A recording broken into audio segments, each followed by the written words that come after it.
What up? Riz here, back again, talking to you about Jonah chapter 3. I'm not gonna lie to you, I don't really know how to pronounce this city. It's either Naveen or yep, it's gonna be Naveen today. The combination of letters feel real Naveen to me. All right, getting into it. Again, please forgive me. I'm not no Bible scholar. I'm not proclaiming to be. I'm just sharing a little something that's on my hizzy. It's on my heart. All right, let's go. First verse of this thing say, now the word of the Lord came to Jonah the second time. Now remember, in the chapter 2, the big fish spit Jonah out, right, somewhere on land. And after Jonah was spit out, the Lord circled back and was like, hey, remember that thing I told you to do? Like, I really meant that. I need you to do that. So he followed up and was like, hey, go to the great city, proclaim what I'm going to tell you to proclaim. Jonah got up and started on his merry little way. Found it interesting that the fish spit Jonah out about 3 days worth of a walk away from his location because, technically the Lord could have had him spit him out a little closer to his location. But that's neither here nor there. That's me minding my business, but that's an observation that I had. Anywho, the boy Jonah go through the city and he like, hey, in 40 days, the great city of Naveen, I said I was going to call it Naveen will be overthrown. This is a great city that this strange man just started walking through and proclaiming something. He didn't say nothing like, God said this was going to be overthrown. He just was like, hey, in 40 days, y'all going to be overthrown. And peep the response to what he said. Then the people of Naveen believed in God. Right? They believed in God. But notice, Jonah didn't say that God said to say this. They must have just had some telepathy going. And they just knew like, oh, he is a representative. Because to me, the way I'm reading this, strange dude from out of a great fish just popped up after a 3-day walk, probably looking and smelling like who did it and why. And he gonna tell the great city of us that we about to be overthrown in 40 days. Why would they listen to him is my first thought. But anyways, they believed in God. So they called for a fast. They put on sackcloth from the greatest to the least of them. All right. The word gets to the king. Notice it said from the greatest to the least of them. The king set aside his robe and put on sackcloth as well. I was like, the king was like, bump my royalty. let me fall in formation type Beyonce style. All of nothing, let's get information. I'm sorry, focused. Anyways, and then blah blah blah blah blah. And then the king, this is what blew my mind. The king said, do not let man, beast, herd, or flock taste a thing. Even the animals had to take part in the fast. And they was probably like,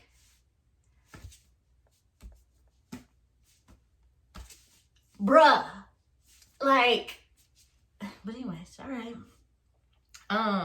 Can you imagine being a cow and then all of a sudden being like, I can't eat grass today? Like, is there a shortage of grass? Like, I see grass right over there. Why we not? Like, there's no conversation happening between the animals. And I mean, even if there was conversation, would the animal understand the conversation? Like, hey, God said we being overthrown, so you can't eat your grass today or tomorrow. And where did sackcloth as well? Because they put sackcloth on the animals. It said both man and beast must be covered in sackcloth.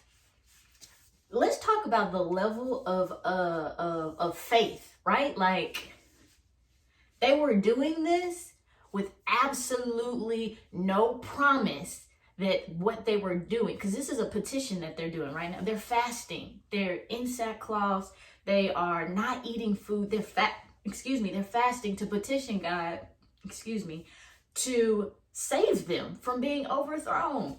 Mind you, Jonah, when he rolled up in here, he didn't say God said. He didn't say do this and God will what am I looking for? Will come on. And God will withdraw, this command, this destruction that is coming your way. Like, they just took it upon themselves to be like, we are not pleasing to the Lord right now. Let's get it right. Let's stop eating. Let's put a pause on everything. Ain't nothing and nobody in this John eating. Like no one eating until we get right. Like, come on, somebody. Listen, I know I be messing up. And, I fasted before. But there's just so many question marks I would have in this situation. Like, if I was a citizen of Naveen, I'd be like, excuse me, sir, who are you? What are your credentials? Like, who told you that? Why should we believe you? Like, I would have had a million questions before I went on some let me take him at his word and just stop eating. Because, I like food. Who don't like food? And I don't know, but sackcloths they weren't wearing them every day. So I'm assuming they weren't comfortable. So I wouldn't have just jumped then or now at oh, let me do this. Especially with I spit a little bit. Y'all ain't see that though. Especially with no guarantee. Like, it wasn't no verbal contract in this mug. Contract, anyways, law, anyways.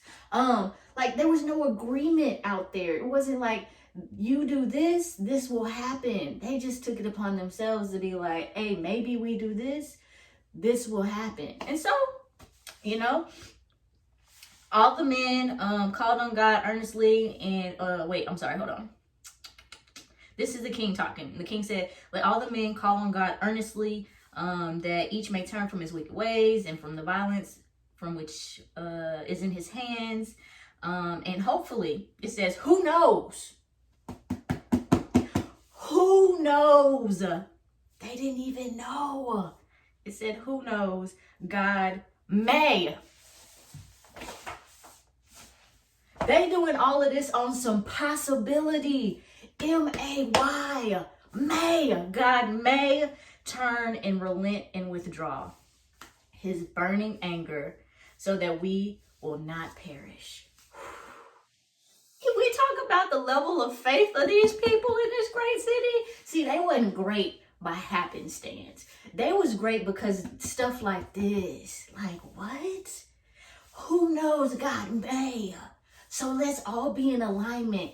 Beast and man, chicken and fowl, cow and gorilla, monkey, lion, tigers and bears. Oh my. Let's not eat a thing and put on these itchy sackcloths so that God may turn his anger from us. Woo! Shout out to the city of Naveen, whichever, that city, right? Listen, I'm gonna say this though. They was on to something because God rewards faithfulness. Hear me when I say, it says that, woo! God relented. God saw their deeds. Let me not skip. He saw their deeds. And that they turned from their wicked way. And then he relented concerning their calamity. The thing he declared upon them, he decided not to bring. Woo! That's that faith without works is dead in motion right there. I was having a conversation with my mom just the other day about how we could pray for a thing over and over and over and over and over and over and over and over. But if we ain't making no movements, if we ain't got no action, God waiting on us at that point. You're like, yeah, you saying this. It sound cute. It sound good. But I can't move unless you move. Just like that. Now, mind you, he can move without us moving. Let's be clear. In the Bible, it says he will make rocks cry out if we refuse to. So, in context, he can do things without us, but he would like to work in partnership with us. And these people in the great city of Naveen, they got that. They knew their father would have, may, actually is the word they use, that their father may have compassion on them and forgive them of their wicked ways. I'm at 10 minutes, so I'm about to wrap this up. But I just want y'all to pull the lesson from this day. Faith without works is dead. And even when there has been a thing declared over your life, boy, go into that prayer room.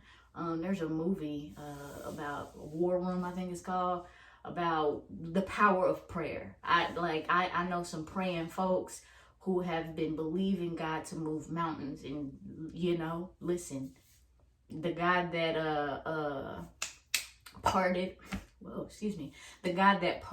the Red Sea multiple times, not once but twice, the God who turned water into wine, the God who turned a stick into a snake, the God who allowed a child to be born from a virgin, the God who healed the woman with the issue of blood, the God who healed the sick, raised the dead. Come on, Lazarus. Like that God, when you partner with him and you actually putting in that work, listen, that's all he want.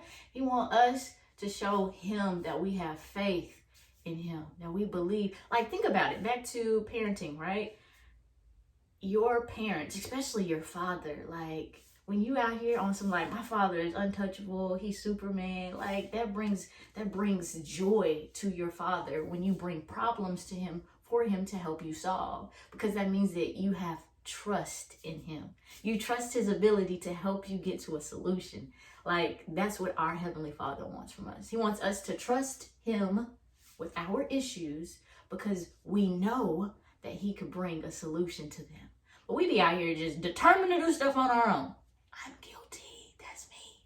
But anyway, so I hope that the message you pull from this is that the city of Naveen, people, like, they are some model citizens, like, for real, like we should be modeling after them. That prayer and works, our deeds, move the Lord in ways in which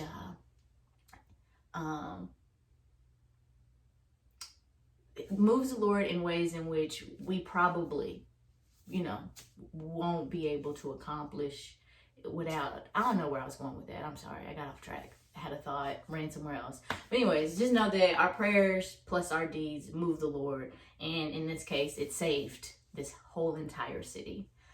So yeah, I'm at 12 minutes. I really was trying to be like under 10, but you know, here we go again. Whatevs. Love y'all. And you know, there's one more chapter in Jonah. So, you know, tap in, don't tap in. Either way, I love you. Have a beautiful day. Signing out. Sincerely. RW.